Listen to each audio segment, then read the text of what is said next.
taking every thought captive. Take your thoughts captive and look at your offenses as God sees them and from the eyes of the other person. We are taking every thought captive to the obedience of Christ. 2 Corinthians chapter 10, verse 5. Men pleasers. God knows our motives and our heart, but the Lord looks at the heart. 1 Samuel chapter 16, verse 7.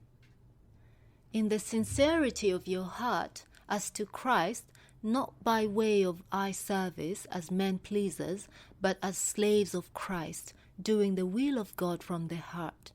Ephesians chapter 6, verse 5 to 6. A fool does not delight in understanding, but only in revealing his own mind. Proverbs chapter 18, verse 2. Every idle word.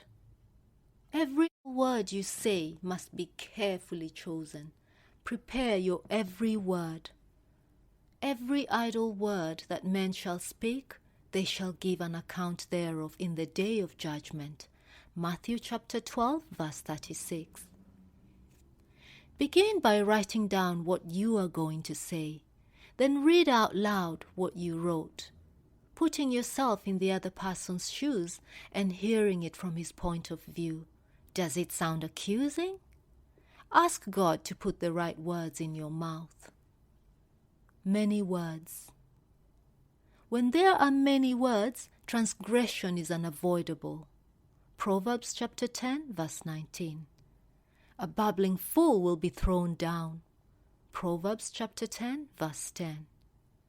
Only say what you did. Don't set the stage for something like, when you did this and such, well, then I.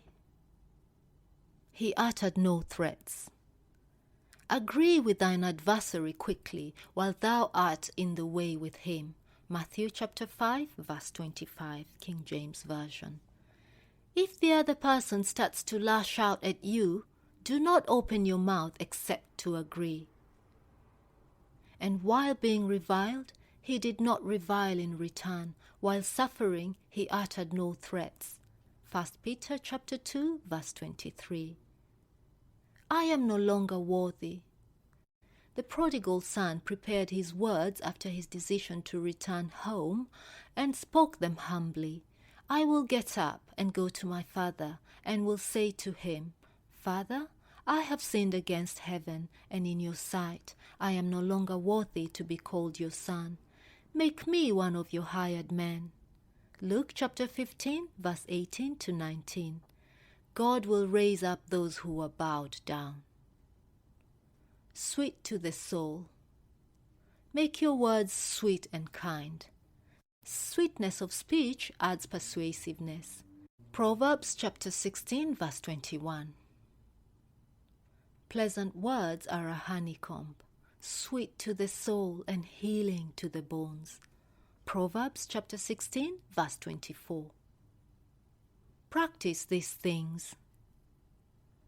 For by these he has granted to us his precious and magnificent promises, in order that by them you might become partakers of the divine nature, having escaped the corruption that is in the world by lust. Now for this very reason also, applying all diligence, in your faith apply virtue, and to your virtue apply knowledge, and in your knowledge self-control, and in your self-control perseverance, and in your perseverance, godliness, and in your godliness, brotherly kindness, and in your brotherly kindness, love.